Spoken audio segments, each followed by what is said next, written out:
You have to really watch your language when hanging out with a genie, especially a genie who can grant unlimited wishes.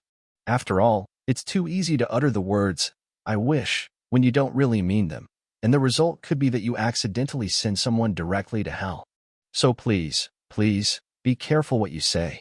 If that warning seems a bit fanciful, then you haven't seen the new holiday-themed Christmas movie premiering on Peacock.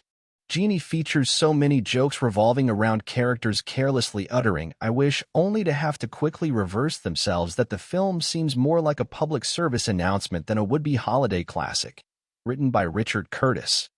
For Weddings and a Funeral, Notting Hill, the streaming film is a loose remake of Bernard and the Genie, a 1991 BBC television movie that he also scripted. You can't blame the British writer-director for attempting to go back to the Yuletide well. After all, his Love Actually has become such a cinematic holiday staple that for many people it now ranks alongside It's a Wonderful Life and Die Hard as required Christmastime viewing.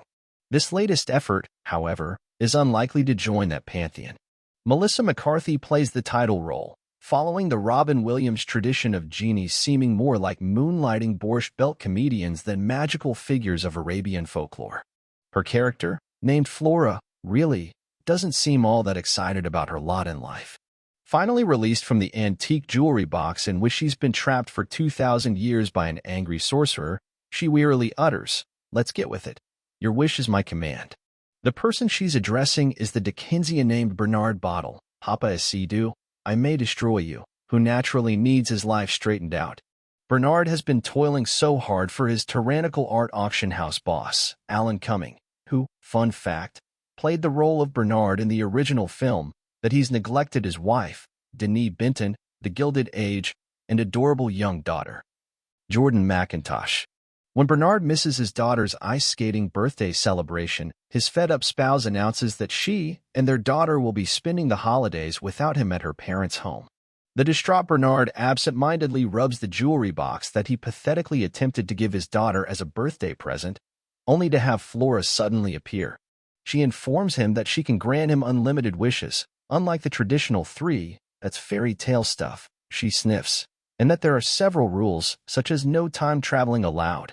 Cue the culture clash gags as Bernard introduces the colorfully costumed Flora to the joys of pizza, hip-hop, and movies, especially one starring Tom Cruise.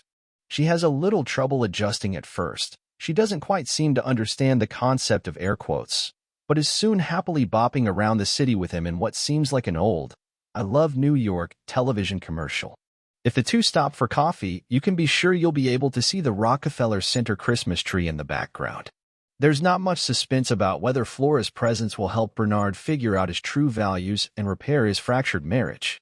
But first, wacky complications must ensue, including Bernard getting arrested for stealing the Mona Lisa, yes, another ill-advised wish, and Flora striking up a flirtation with the wisecracking doorman in Bernard's building.